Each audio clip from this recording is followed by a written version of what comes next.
Schema, I'm going to show you a picture for few seconds and here you go.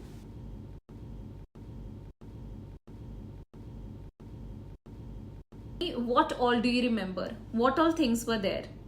Okay, this was just a small activity that I made you do. Now post this, let's do a supporting study.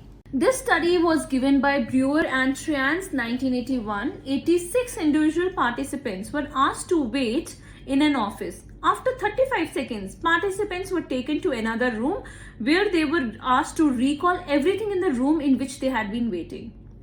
Now, people showed a strong tendency to recall objects consistent with a typical office schema. Few people remembered items inconsistent with a typical office schema.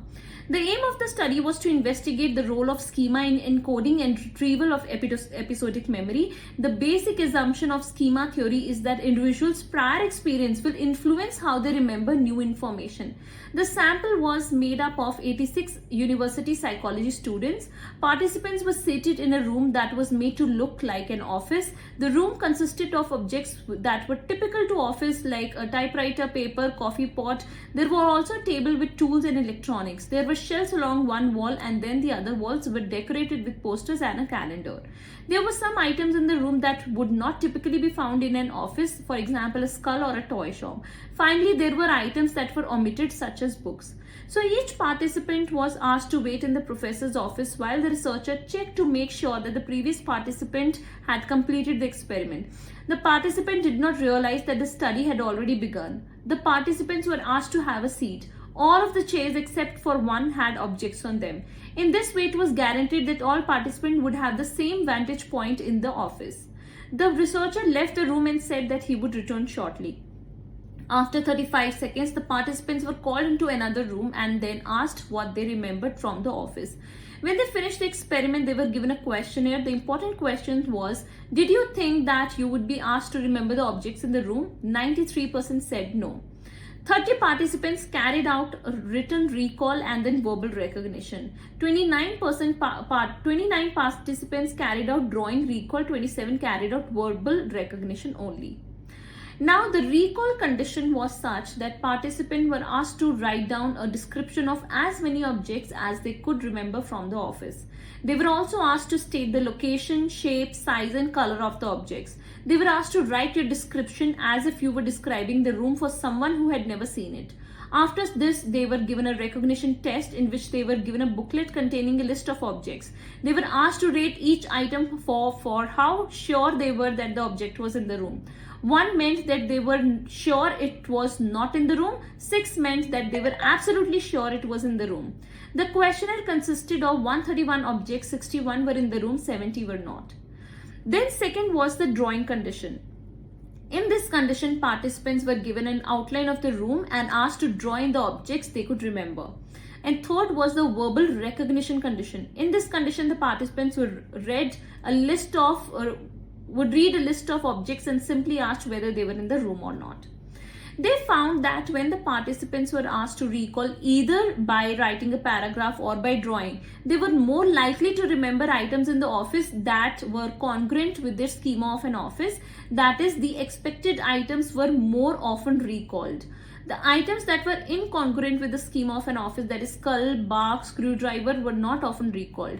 When asked to select items of the list, they were more likely to identify the incongruent item. For example, they didn't remember the skull when doing the free recall but gave it a 6 on the verbal recognition task. However, they had a higher rate of identifying objects which were schema congruent but not in the room. Location change. In both the drawing and the recall condition, they also tended to change the nature of the objects to match their schema. For example, the pad of yellow paper that was on a chair was remembered on being on the desk. The trapezoidal work table was recalled as a square. It appears that schema played a role in both encoding and recall of the objects in the office. The evaluation of the study goes like this, that in the written recall condition, the average number of correct objects recalled was 13.5. The average number of inferred objects recalled was 1.13. The objects that were remembered that were not in the room were books by 9/30, a filing cabinet that is 3 out of 30, pens that is 1 out of 30, a coffee cup 2 out of 30, telephone 1 out of 30, and lamp 1 out of 30, and curtains 1 out of 30. The results do not indicate a high number of errors and do not explain why some recalled these objects yet others did not.